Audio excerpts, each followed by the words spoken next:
Matthew 23. Superficial spirituality versus genuine humility.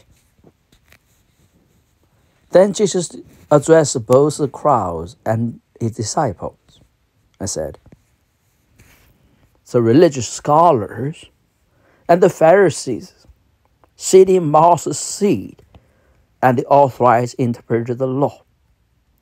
So listen and follow what they teach, but do not do what they do. For they tell you one thing and do another. They tie on your backs an oppressive burden of religious obligation. I insist that you carry them, but will never lift a finger to help ease your load. Everything they do is done for show and to be noticed by others. They want to be seen as holy, so they wear oversized prayer boxes on the arms, the foreheads with scriptures inside, and wear extra long tassels on the outer garments. They create the seats of highest honor and banquets in their meeting places. And the holy love to be admired by men with their titles of respect, aspiring to be recognized in public, and ours call them reverend. But you are to be different from that.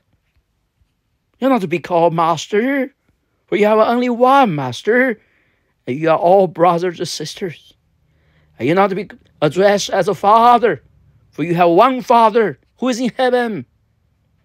Nor are you to be addressed as a teacher, for you have one teacher, the anointed one.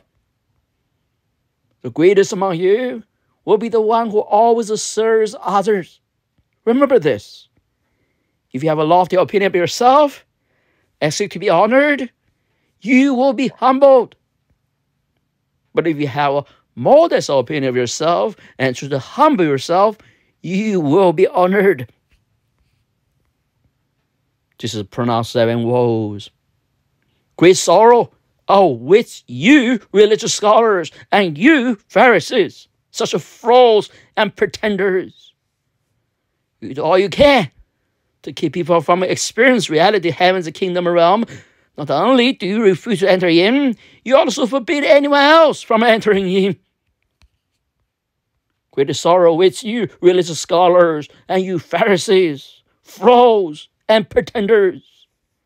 For ye eat up the widow's household with a little of your prayers. Because of this, you receive a greater judgment.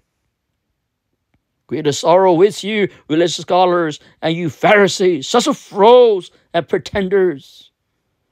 For you travel over land and sea to find one disciple, unto make him twice a child of hell as yourselves.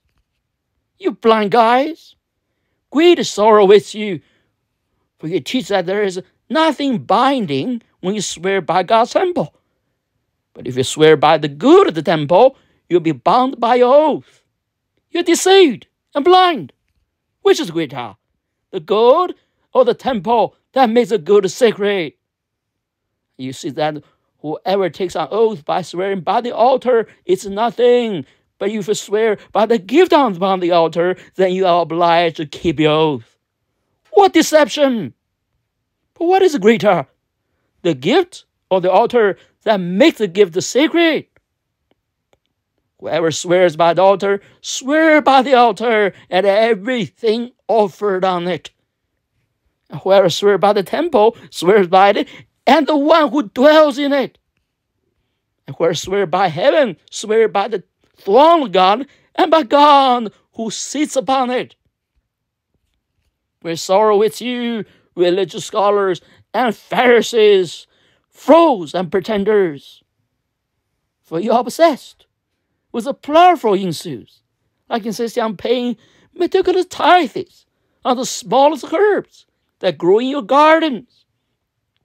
This matter is fine, yet you ignore the most important duties of all: to walk in the love of God, to display mercy to others, and to live with integrity.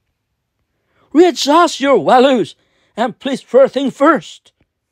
What blind guys, neat kickers. You will spoon out the net from your drink. At the same time, You will gobble down a camel without realizing it. Great sorrow with you, religious scholars and Pharisees, frauds and impostors. Like one who only wipe clean the outside cup or bowl, leaving the inside filthy. You're foolish to ignore the greed and self-indulgence that lives like germs within you. You're blind to your evil. Should not the one who cleans the outside also be concerned with the cleansing inside? You need to have more than clean dishes. You need clean hearts. Great sorrows are with you, religious scholars and Pharisees, frauds and impostors.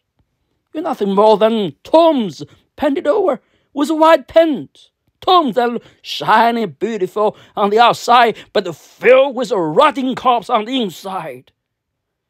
Outwardly, you masquerade as righteous people, but inside your hearts you're full of hypocrisy and lawlessness. Great sorrows with you, religious scholars and Pharisees, frauds and impostors. You build memorials for the prophets your ancestors killed, and decorate the monuments of the godly people your ancestors murdered. Then you boast. If we had lived back then, we would not have joined them in killing the prophets.